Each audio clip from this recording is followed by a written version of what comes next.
Hello my dear students, कैसे हैं आप लोग। आज रिजल्ट दे दिया है एलआरसी डिपार्टमेंट ने और आप लोगों ने किस तरह से मेहनत किया, रात दिन एक करके, कंधे से कंधे मिलाकर, कदमों से कदम मिलाकर, कभी एलआरसी ऑफिस जाना, कभी बीसीसी ऑफिस जाना, कभी सचिवालय जाना। बीसीसी ऑफिस में तो देखे थे एक धक्का मार के भी भगाता था वो, उसको तो देख के गुस्सा भी आता है। लेकिन चलिए, रिजल्ट दे दिया तो सारा गुस्सा खत्म। आप लोगों का मेहनत रंग आया, रिजल्ट दिया। हाँ, कम दिया है रिजल्ट, इस बात को मैं मानता हूँ, लेकिन रिजल्ट में किसी प्रकार का गड़बड़ी नहीं है। ये राइट साइड में रिमार्क्स में जो लिखा हुआ है ना कि इस रैंक वाले कैंडिडेट का सिलेक्शन फर्स्ट राउंड में हो गया, उस बात को लेके आप लोगों में थोड़ा चल रहा होगा कन्फ्यूजन। शुरू शुरू में मुझे भी कन्फ्यूजन हुआ, लेकिन फिर पता चला, कंटिन्यू 2 घंटा मेहनत की इस पर कि ये कैसे हुआ। फिर पता चला नहीं, डिपार्टमेंट ने सही किया है। इसमें वैसे स्टूडेंट का मेंशन किया है जिसका सिलेक्शन ऑलरेडी पहले हुआ था, और उसमें देखिएगा यूआर में ही होगा। यूआर का जो लिस्ट है ना, 1 से लेके 454 तक, उसके रिमार्क्स में देखिएगा वैसे कैंडिडेट का सिलेक्शन के बारे में मेंशन है जो ईडब्ल्यूएस से है, या एससी है, एसटी है, बीसी है, ईबीसी है, या फीमेल है, या डीक्यू कोटा है। यही 7 गो कैटेगरी है ना, इसके बारे में मेंशन होगा, क्योंकि उसको अपने कैटेगरी से सिलेक्शन हुआ था और अभी कैंडिडेट को बढ़ाया तो यूआर बढ़ेगा ना। तो इसका मतलब है कि इस कैंडिडेट का यूआर इतना है, लेकिन पहले उसका सिलेक्शन हुआ था अपने कैटेगरी से। अगर उस समय उसको अपने कैटेगरी से सिलेक्शन नहीं होता तो इस समय यूआर जितना रैंक है, यानी 2992 तक जो लिया है, तो सिलेक्शन इसका यूआर से होता। तो वो मेंशन किया है अपने कैंडिडेट का, 352 कैंडिडेट का। तो रिजल्ट में कोई गड़बड़ी नहीं है, रिजल्ट साफ सुथरा है। लेकिन हाँ, ये मैं कह सकता हूं कि रिजल्ट कम दिया है, रिजल्ट बहुत कम दिया है। उसको पूरा कम से कम 1053 या 1172 का जो मेंशन किया है उस पर देना चाहिए, लेकिन नहीं दिया है। रिजल्ट कम है, लेकिन रिजल्ट में कोई गड़बड़ी नहीं है। ठीक है, आगे देखिए, मैंने पूरी तरह से इसका एनालिसिस किया हूं और आप लोग को समझाने का प्रयास किया हूं। ठीक है, चलिए अब हम यहां से बात करते हैं अमीन के लिए, स्पेशल सर में अमीन के लिए। यूआर में कुल मिलाकर, यानी जनरल से यूआर में 400 कैंडिडेट का रिजल्ट दिया गया है, जिसमें से सीरियल नंबर 312 तक, यानी सीरियल नंबर 1 से लेके 312 तक न्यू कैंडिडेट का जो सिलेक्शन हुआ है उसका नंबर है 124। यानी 454 कैंडिडेट है। सीरियल वाइज याद रखना है, रैंक वाइज नहीं, क्योंकि रैंक में थोड़ा हेर फेर है। यानी अगर 1250 की बात कर रहे हैं ना, तो अगला नंबर 1251 होना चाहिए, तो वहाँ पे देखिएगा 1255 है। मैं एक एग्जांपल दे रहा हूँ, ठीक है, पीडीएफ आप देख लीजिएगा। तो 454 कैंडिडेट में से सीरियल नंबर 312 तक, यानी रैंक 2992 तक 124 न्यू कैंडिडेट का सिलेक्शन हुआ है। आप 312 में से 124 को माइनस कर लीजिए तो पता चलेगा जो बच रहा है ना, वो वैसे स्टूडेंट है जिसका सिलेक्शन ऑलरेडी पहले हो चुका है और वो जॉब भी कर रहा है। ये मत सोचना है कि वैसे स्टूडेंट को फिर से मौका दिया गया है जिसको कि 5 बार पहले मौका दिया गया था। ना ना ना, जो ऑलरेडी जॉब कर रहा है उसको इसमें एनालिसिस किया है, मेंशन किया है। क्यों? क्योंकि आप लोग देखते हैं, कहते हैं कि इसके बीच का इतना नंबर गायब कैसे हो गया, इसीलिए उन्होंने ऐसा किया है। कभी कभी देखिएगा रैंक का 20 से गायब हुआ है, वो वैसे कैंडिडेट को गायब किया गया है जिसको मौका दिया गया था, लेकिन 5 बार मौका मिलने के बाद भी वो ज्वाइनिंग नहीं किया, इसीलिए उसको वहां से हटा दिया गया है। तो आपको सीरियल नंबर 1 से लेके 312 देखना है, रैंक नंबर 2992, वहां पे 124 न्यू कैंडिडेट का सिलेक्शन हुआ है। चलिए आप बात करते हैं, यानी 312 से लेके उसमें कुछ बीच में DQ कोटा वाले आ गए हैं, उसको हटा दीजिएगा। तो 329 से लेके रैंक नंबर 329 से लेके 454 तक काउंटिंग करोगे तो उसमें जितना भी कैंडिडेट आ रहा है उसमें से मात्र 24 ऐसे फीमेल कैंडिडेट है जिसका सिलेक्शन फीमेल यानी UR से हुआ है, जिसका सिलेक्शन किससे हुआ है, UR से हुआ है। यानी रैंक 1357 तक। आप देखिएगा सीरियल नंबर 329 से लेके 454 तक जिसका रैंक फीमेल में फीमेल UR से 1357 है, वहाँ तक के कैंडिडेट फीमेल का, चाहे वो बिहार का हो या बिहार से बाहर का हो, उसका सिलेक्शन हो गया। यानी रैंक 1357 तक, सीरियल नंबर 329 से लेके 454 तक, ठीक है, उसमें से मात्र 40 कैंडिडेट का सिलेक्शन हुआ है। अब देखिए 3 नंबर में है EWS। EWS में जितना भी कैंडिडेट सीरियल नंबर दिया है उसमें रैंक नंबर 1010 यानी 1010 जिसका रैंक है EWS में, उसका सिलेक्शन हो गया है, ठीक है, रिजल्ट हो गया है।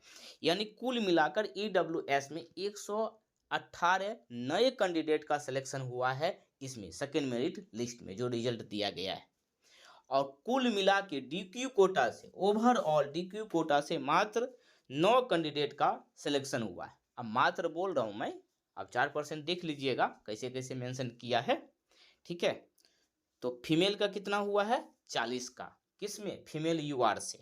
EWS से 118, टोटल के टोटल क्या है, नया कैंडिडेट है। इसमें कोई, इसमें देखिएगा कि पुराना कैंडिडेट का रिजल्ट दिया है ऐसा कुछ भी नहीं है, क्योंकि उसको UR में ही मेंशन कर दिया है, ठीक है।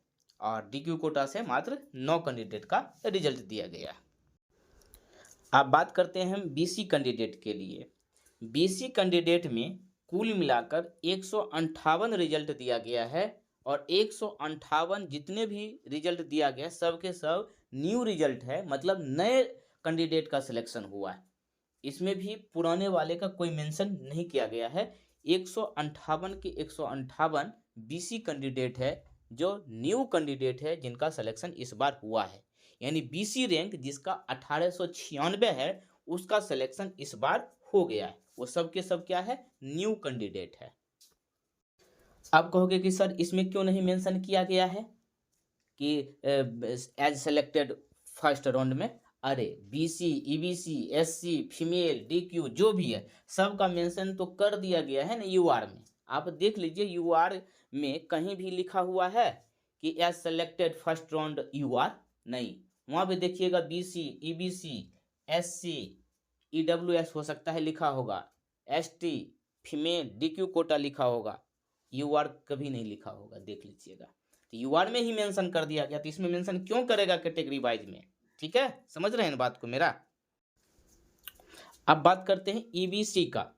EBC में 192 नए कैंडिडेट का सिलेक्शन हुआ है, रैंक दिया गया है सीरियल वाइज भी 193 दिया गया है, लेकिन एक कोई दूसरा है वो देख लीजिएगा, DQ या फीमेल में कुछ ऐसे अजीब ढंग से लिखा हुआ, समझ में नहीं आया। तो EBC में 192 नए कैंडिडेट का सिलेक्शन हुआ है इस बार।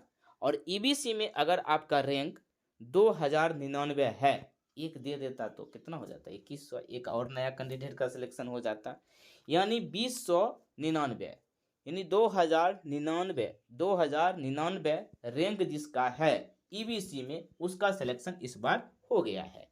यानी कुल मिलाकर कितने कैंडिडेट का, 192 न्यू कैंडिडेट का सिलेक्शन हुआ है।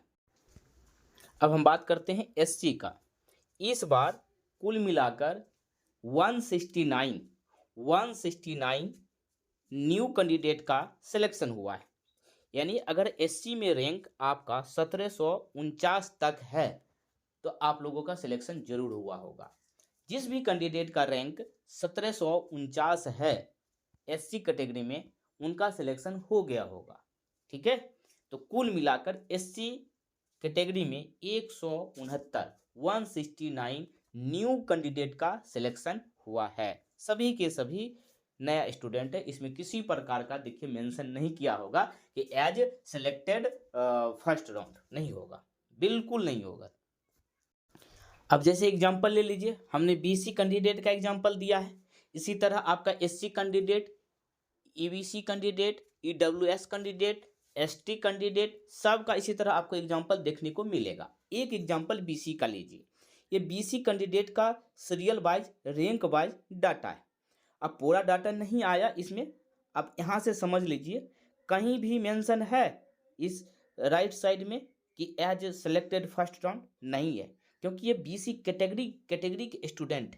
हाँ, इसका सिलेक्शन यूआर से हो सकता है, इसका सिलेक्शन यूआर में हुआ होगा, इसीलिए यूआर में मेंशन किया है कि ये जो रैंक का कैंडिडेट है इसका फर्स्ट राउंड में ही रिजल्ट हो गया और ये जॉब भी किए होंगे, ज्वाइनिंग भी लिए होंगे।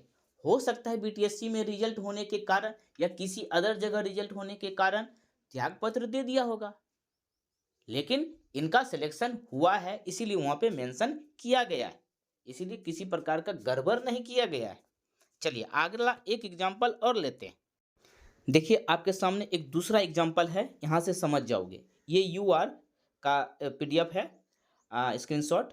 फर्स्ट में देखिए एक मुकेश प्रसाद नाम का लड़का है, राइट साइड में देखिए रिमार्क्स में ब्लैंक है। सौरभ कुमार, इसका भी राइट साइड रिमार्क्स में देखिए ब्लैंक है। इसका मतलब ये फ्रेश न्यू कैंडिडेट है जिसका सिलेक्शन इस बार हुआ है, बच्चा खुश होगा। उसके नीचे देखिए एक है रवि रंजन कुमार, मेल कैंडिडेट, जिसका रैंक है 2616। इसका रिजल्ट जो है ना फर्स्ट राउंड में हो गया था, ईडब्ल्यूएस कैंडिडेट था, तो इसका सिलेक्शन फर्स्ट राउंड में हो गया। मतलब ये ज्वाइनिंग भी किए होंगे, अभी कर रहे हैं कि नहीं कर रहे हैं पता नहीं, लेकिन ये निश्चित है ज्वाइनिंग किए होंगे। अब उसके नीचे है विपिन कुमार वर्मा, तो वो भी न्यू कैंडिडेट है क्योंकि रिमार्क्स में ब्लैंक है। जस्ट उसके नीचे है आदित्य कुमार, उसमें देखिए यूआर रैंक है 2618 और selected as SC in the first result. मतलब ये एससी मतलब कैटेगरी से इसका रिजल्ट हुआ था, यूआर से रिजल्ट नहीं होके इसका रिजल्ट हुआ था एससी कैटेगरी से। अब उसी के ऊपर रवि रंजन कुमार है, उसका रिजल्ट हुआ था ईडब्ल्यूएस से। लेकिन अब जो रिजल्ट दिया है ना तो इसका तो सिलेक्शन हो गया, लेकिन इसका यूआर रैंक जो है ना 2616 है, ताकि अगर रिजल्ट पहले ये ज्वाइनिंग नहीं करता ना तो अभी इसका यूआर से सिलेक्शन होता। एक एग्जांपल लेते हैं सीरियल नंबर 10 में टिंकू कुमार का, इसका है रैंक यूआर में 2624 और इसका फर्स्ट राउंड में यूआर से रिजल्ट नहीं हुआ था। इसका रिजल्ट किससे हुआ था? ईबीसी कैंडिडेट है, इसका अपने कैटेगरी में रिजल्ट हुआ था ईबीसी से फर्स्ट राउंड में, और ये ज्वाइनिंग भी किए होंगे, ठीक है। लेकिन इस बार क्या हुआ है, इसका अगर उस समय ज्वाइनिंग नहीं करते तो इस समय इनका 2624 रैंक यूआर से सिलेक्शन होता, लेकिन पहले ही कर लिए ज्वाइनिंग, समझ गए। इसीलिए मेंशन किया गया है, किसी प्रकार का रिजल्ट में गड़बड़ी नहीं है। फिर भी अगर आपको लगता है कि नहीं गड़बड़ी है तो हमको सुझाव दीजिए कमेंट बॉक्स में, हम उस पर सोचेंगे, विचार करेंगे। अगर ऐसा होगा तो हम वीडियो बनाएंगे, जहाँ तक होगा आप लोग का साथ देंगे। अगर गड़बड़ी नहीं है, मेरे ख्याल से तो गड़बड़ी है नहीं, तो जिसका सिलेक्शन हुआ है उनको ज्वाइनिंग करने दीजिए और ज्वाइनिंग करें, और आगे भी आप लोगों का जो सीट खाली है उसमें साथ देंगे। और आप लोग भी जिस तरह से ये लोग मेहनत किया है आप लोग को भी करना पड़ेगा, कदम से कदम और कंधे से कंधे मिला के चलना होगा। रात दिन एक करके एलआरसी बीसीसी ऑफिस हर जगह जाना होगा, साथ देंगे, वीडियो के माध्यम से साथ भी चलेंगे, जैसा भी होगा। लेकिन इसमें कोई गड़बड़ी नहीं है, लेकिन हाँ रिजल्ट कम दिया है, लेकिन गड़बड़ी किसी प्रकार से नहीं है। जितने भी कैंडिडेट का सिलेक्शन हुआ है आप लोगों को हार्दिक बधाई, कंग्रेचुलेसन। अच्छा से ज्वाइनिंग कीजिए, कमाइए, मौज में रहिए, ऑल द बेस्ट।